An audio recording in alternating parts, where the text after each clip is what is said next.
of 7 days in. Abakonyita mpengo na abeneona bathu bakonyita mpengo Hilda. Abakonyita mpengo nditobori ndikuyabo kamuka kosi abana batukonambari achidada osotana DVD and all analo ngudori ndo print send neto nguprintiza ndo ndikuzvipa ndi ndoshako diveya pasi masina kewe ndidive pasi zvaduva zvikachimo chaubi and ndichakono zvifurura and duva di machero and neto confirm what vono takare and I have to go there. Koya ngai hutana event kana ndi badela nje. Ona ndikufunda kuinerwa ngazva event abana zvinhu zvindafonelwa ndikumbira ndi first sponsorship or at least zvezvo chinga bana vatuku vakuitwa dzishow nani ndividziwe tidina zviri ndaya ndidzoka ndikuvudziwa nazvo zvona kavana vale vanhu vadziva palasidomu vachikosponsora something uchividzana vadhiradio nani ndividziwa zvino ndandikuira nazvezvo. Okay, ndotokama. Kanjinzira data za 1 gig na time ya friend. Okay, ndikojenza zvi.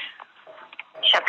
Achele data ngwa ndikokumbera machero. Okay, Hilda M wa hamuda, mwana wa mtahavu. Vo Elias. Vo Elias muda, una we genti zambi brass gobo. Hilda M musizana obebo mimwani ya ukibida taifu tai.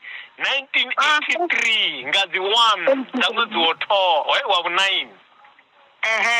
Obebwa nga 1983 ngazi 1 zamwezi wa 9 ndizo ni duba. Ngazi 9 zamwezi woto ngazi 9 za January. Ndizi 9 za January. Ndindofunga ene already 9 za panda August. Zvona zvinotoka keori shiri zvizvo vamwe vangakona zvirimo zira andi wa January. Ndakani mugari mumwe vanene. Ndori wezoudani vari wa January. January ndakukulima zvazvo walima sifuni pezi. Walima nangomuka walima nangoto varabhuku nangoto datesa mtu wokulima. Hilda M wa mudao. Thank you. Ndora muzika.